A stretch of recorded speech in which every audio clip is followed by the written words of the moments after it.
ও আর ওর ভাই প্লেকার্ড লিখেছে we want justice. এটা লিখে দৌড়াতে দৌড়াতে আমার পিছিয়ে পিছিয়েই ছিল, দৌড়াতে দৌড়াতে আমার পিছনে পিছনে আসছে।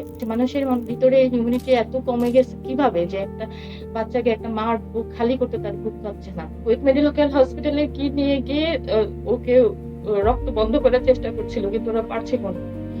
তখন ওরা আইসিইউতে নিয়ে যায়। আইসিইউতে নিয়ে যাওয়ার পর দেখি যে ওখানে কোনো বাচ্চাদের কোনো ট্রিটমেন্ট নাই। আপনি প্রতিনিধিত্ব করবেন আসলে জুলাই শহীদ পরিবারের, কিন্তু আসলে সংসদে তো যাচ্ছেন আপনি জামাতে ইসলামীর আহ, যে সংসদ সদস্যরা আছে তাদের ভোটে বা তাদের হয়ে।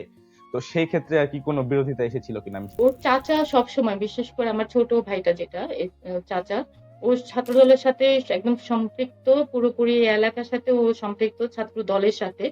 আপনি তো একদম ফুল অ্যাপলিটিক্যাল একজন মানুষ ছিলেন, প্রফেশনাল লাইফ ছিল, তারপর কিছুদিন হাউস ওয়াইফ ফেজ। আমি ভেবেছিলাম কি ওনাদের সংগঠনের জন্য হয়তো আমাকে অ্যাপ্রোচ করার চেষ্টা করছে, বা এই জন্য হয়তো কথা বলছে।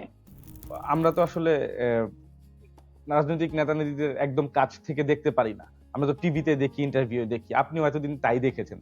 তো এখন সামনাসামনি দেখার পর আসলে কেমন রিয়েলাইজেশন হচ্ছে যে আসলে ব্যক্তি জীবনে তারা কেমন। সকালবেলা 9টার দিকে মহিলা বিভাগীয় প্রধান নুরুন্নেসা সিদ্দিকা ম্যাডাম আমাকে ফোন দেয় যে আমরা আসলে 13টা সিট পেয়েছি। তো 13টার মধ্যে একটা সিট আমরা শহীদ পরিবারের জন্য স্যাক্রিফাইস করব।